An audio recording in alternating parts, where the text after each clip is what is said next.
G'day and welcome to Aussie Vision. I'm Dale. And g'day, I'm Mike. And Mike, we're here for our weekly update. There's actually quite a bit going on considering it is between Christmas and New Year's, isn't there? Yeah, I mean, there's always a bit going on in the Eurovision sphere, but there was still a bit to talk about this week. Yeah, it doesn't stop, does it? And how was your day today? Had a fantastic day, thank you, Dale. We went off and did a crocodile safari here in northern Queensland. Saw some lovely crocs. Very Australian. It was amazing. I love them. It was fun. All right. Well, the other news for the week, other than us seeing some crocs, was the fact that the Eurovision stage, a preview of what it was going to look like, was released. Tell us about that. Yeah, our first images from Cannes, the Israeli broadcaster gave us. The stage, obviously, by Florian Vida, who's done quite a few Eurovision stages before. Looking good. What was your first impression of it, Dale, before we go through some technical specs? I thought there was some similarities in some of the setup to Lisbon, where you had an outer part where obviously performers could come, and there were two bridges going over. But other than that, it looked quite small, the stage. But that's not necessarily a bad thing, because LEDs are obviously going to have another big impact again. So, I liked it. Yeah, I likewise. Likewise, if anything, a little bit too big last year in Lisbon. A few people got a little bit lost on that. But just some rough technical specs. The LEDs are back. Okay, that's 100% confirmed. 100% confirmed. Yes. So we have LED walls, plus we also have the LED floor, which a lot of artists have made use of in the past. Donny Montel, yeah, Stockholm. Actually, roughly 1,000 square metres of LED that can be used. So that really opens things up for creativity for a lot of artists. There's 300 moving triangles. I know, which is amazing, because that was one of their specifications they wanted, the triangle being big symbol of the Star of David. Of course. And 2,700 lighting fixtures. So again, performers being able to really utilise that lighting and make some iconic performances, fingers crossed. Yeah, I think even that, it might not be triangles, but there is something quite angular and triangly about the entire thing, actually. And I knew there were even some talk of it being the Star of David as their stage and whatnot, and they haven't gone that far, but I like it. It's obviously inspired by it. Very much so. The triangle will be the motif of this stage, and I like the size of it. I really do. It's a smaller venue, obviously, and to try and fit as many seats in as they can. Obviously can't have a massive stage because you want an audience as well, but I think somehow they've seemed to have found a good sort of midway point. Excellent. Love it. Well, okay, let's move on to our first country to talk about this week, and we're going to the slight east. It's Slovenia. They've announced their artists and the song titles for EMA, which is their national final. So we've got 10 acts this year, Michael. Yes, 10. They're doing a straight final this year, so no semi-finals. What do you think about that? Oh, look, to be honest, why bother with semi-finals if you don't have the quality? Just go straight into a final. I think it's nice and neat. Well done, RTV SLO, on that one. Go for it. Just do the final. Yeah, no, it does sound good for sure. I think, look, there's probably two artists that we've picked out of this 10 that have probably got people talking about. Number one would be Ula Loza.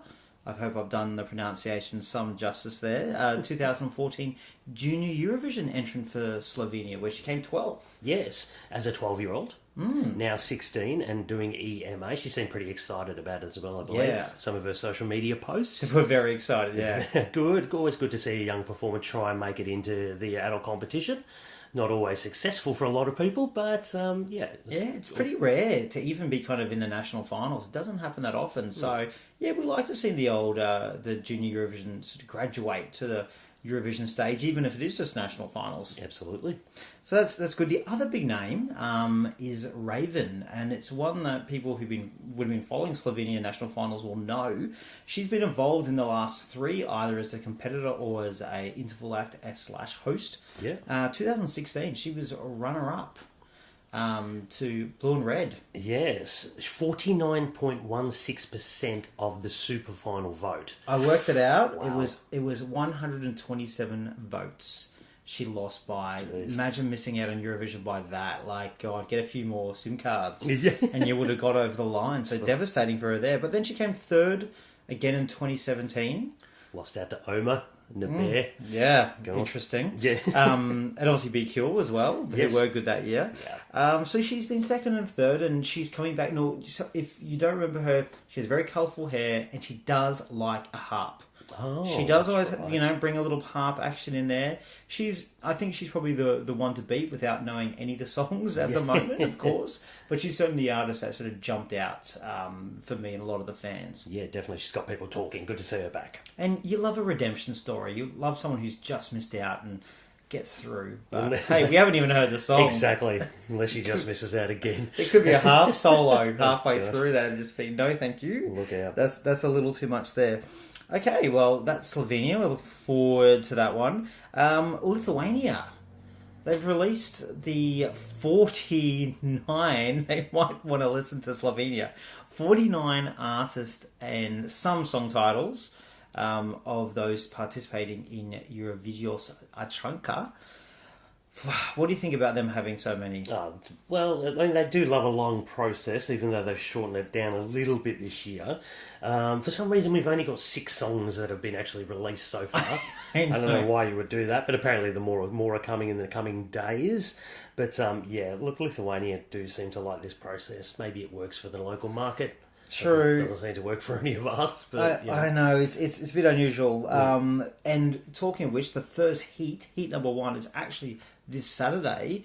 And the way that Lithuania do it, they actually already have recorded this. It's already happened. And the jury have already voted, and we just do a tally vote on the weekend. Well, not ourselves, but the Lithuanians. And we know who's got the 12 points. Yes. And it's one of the songs that have been released. Yes, it is. Shall we have a listen to it? I think we should. It's Migloko with Roses.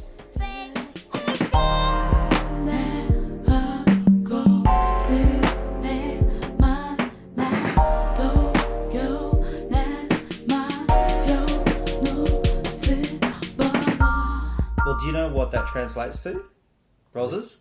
Roses? Roses, yeah, just in case. Fair enough. Oh, look, this is interesting. I can see why it's a jury loving song. I quite enjoy this, actually. To me, doesn't scream Eurovision. It's quite contemporary. It's quite interesting. I liked it. Why are you chuckling at me? Okay, fair enough. I mean, I haven't seen it live Yeah, yet. exactly. We'll see what the live is, because obviously the jury liked it out of the first semi-final, because they gave it the 12. Yes. Well, I'm looking forward to seeing what they do live. What? So you weren't a fan of the song? Can't say it really smashed it out of the... Can't say it smashed out of the park for me, I'm afraid. No, fair enough. Look, I've got to say some of the names that are coming out have been quite interesting. Well, 10 points went to Blind Bird, the song. Oh, dear. It's a bit like that Bird Box at the moment. They're all blind in that. But also, a big favourite, not in this heat, but the song is out, by Tiramisu, the dessert. The song is The Smell of Your Eyes. It's an interesting concept, isn't it? What do you think of that? Well, I'm not really sure. I've got to hear the song, I guess. But it is certainly an interesting title. I don't know if something's been lost in translation, but The Smell of Your Eyes is certainly not something I would be writing about. It's certainly probably the most exciting thing from Eurovision Atranka so far is the name of the song. So we'll see what the first heat gives us. Last year it gave us Eva. Yeah, it did. So you never know, Michael. You going to watch it? Nah, probably not. I'll catch up the highlights. Okay, fantastic. Yeah. All right, let's move on. We're still in the East, very Eastern episode this week. Ukraine. Now, they have been doing this interesting thing where they've been kind of teasing about who may be competing in Vidbur, their national final. They're kind of been saying these people applied, but we're not confirming that they're definitely in it, or are they maybe taking part in. So this is not confirmed by them. Is this like a teaser? Somebody may do an Alexiv and jump ship and go to Belarus or something. Well, who knows? Exactly. Yeah. But one of the names is Tayana. Yes, good to hear. I'm a big Tayana fan, and it'd be good to see her come back. Oh, she's a runner-up twice now? Yeah, it's 2 times in a row, second place. Come on, if you ask me, bring a nice big ballad Tayana and blow it out of the water, you know? Come on. Yeah, the 2017 song, I think, was it I Love You? Yes. Yeah, I think that was a really cracking song that should have probably gone to Kyiv. So, other than that, yeah, look, we don't know when we're going to find out the artist. It's definitely by the 21st, but they might be released beforehand. We don't know what they're doing over there. But it's an interesting approach. It is. And Kazka, one of the really big band over in the East, they've been rumoured to be in it. Big chart success going on for them in the East at the moment, so that'd be a big name if they could hook them. And apparently they just released an English version of that song. Okay, interesting. So interesting timing, whether that will be involved or not. Keeping an eye on Kazka. They also have mentioned the judges. They did confirm the judges, I believe. So we had, back from last year, we have the amazing Jamala. I know you're a big fan, Dale. Yep. Andrei Danilko, or aka Verka Saduchka, is back again. He added a bit of drama last year. Oh, he certainly did. And then we have the musical producer Yemen Filatov, who, if people listen to chart music again, big remixer, musical producer, Mr. Filatov. So good to see him on the panel. Hopefully he'll be going for some modern stuff. What has he done? Well, he remixed that song by Imani years ago. A few years ago, which went big all over the world. Okay. And he also remixed Alexi's song from last year, Forever. Oh, okay. Yes. One of your faves. One of my faves. Indeed. Okay, well, that's why you know him. I was like, when did you know this kind of stuff? Look, I'm looking forward to Ukraine. Vidver always does produce something interesting. So it certainly does. It'd be nice to get some confirmation, though, rather than these strange teasers. Okay, over to Spain. Now, we talked about them last week, but there's been a bit of chat since then about, we know the snippets are out.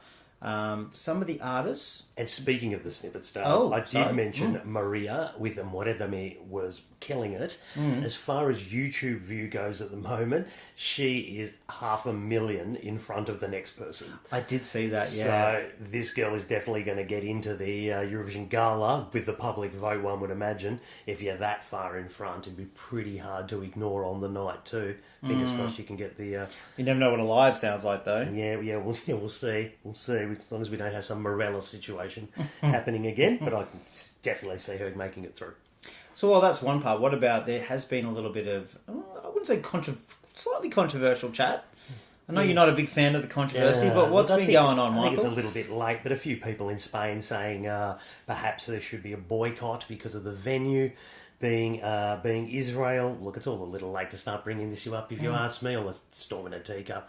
No one's boycotting anything, they'll be off.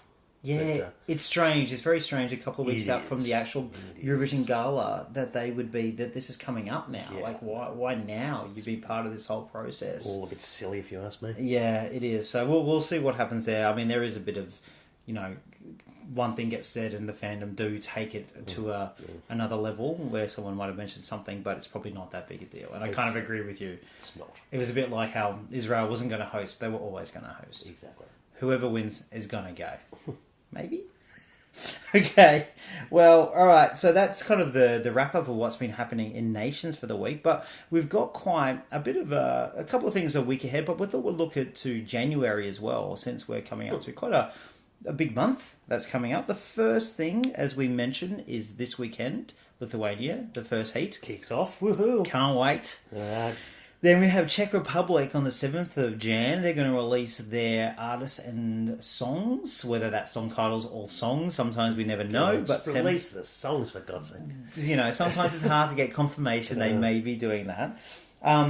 They are actually going to be doing their national final, whatever format that is. Is it just the way they did it last year, which wasn't an actual national final? Just an item in the news, I believe. Pretty much. That's in January, so it's going to happen at a date that is to be announced at this point in time. The one we're kind of very excited about is Destination Eurovision. Yes. Starts on the 12th of January is the first semi-final. Cannot wait. I think that's the first big event. And doing a live one this year, thankfully. They didn't do live semi-finals last year. It was recorded a week before. And no. If anything, that let them down a little bit. But this year we're going for full live semi-finals. Should be a good show if it's anything to go by. You're giving me Isabelle Boulay face there about that whole process. Yes. And then Destination Eurovision, the actual final will be on the 26th of January. Nice. Yeah, so that's a good one. And Malta will also be choosing their X Factor winner on the 26th of January, which will be the artist for Eurovision. I believe so, yes. They're taking a different tack this year. And just there's the Eurovision Gala from Spain, which I don't have the date for, because I think that is just to be 100% confirmed. Norway is announcing their artist on the 25th of Jan. And the big one is on the 28th of January, we're going to have the semi-final allocations for Eurovision. Oh, okay. So we'll know who we're up against. Nice. Yeah. Nice. Yeah, so it should be... And for people buying tickets, you might want to go to which semi-final or one specific Totally. semi-final, so you'll have a bit more clarification then. And you can never read anything into this. We looked at our semi last year and thought it was going to be the stronger. Then the songs came out and semi-final one was the stronger semi-final. So you just don't know. So, yeah, that's it for the month ahead. And the big one, of course, tomorrow, Michael... ESC 250. That's right. The countdown. The annual countdown. Yes, so ESC Radio will be doing the 250 down to 1, voted by fans. Everyone's done their 10. You did your 10. Yes. I did our 10. I wonder what's going to win, Dale. God. Hey, there is talk that Will Fuego beat Euphoria. We'll see. Will even Fuego beat Toy? It'll be the first time that a second place would beat a first. So it should be interesting. We're hoping we get a couple of Australians in there. But we'll be listening. You should do as well. It should be a good one. We'll be speaking about that one next week. And that kind of wraps up everything for today. Yes. And it's the end of the year. It is. So, Happy New Year, Michael. Happy New Year, Dale. And thanks, everyone, for listening in 2018. Yes. And let's bring on 2019 with the full 100% season. Excellent. Happy New Year, guys. Catch you later. Bye.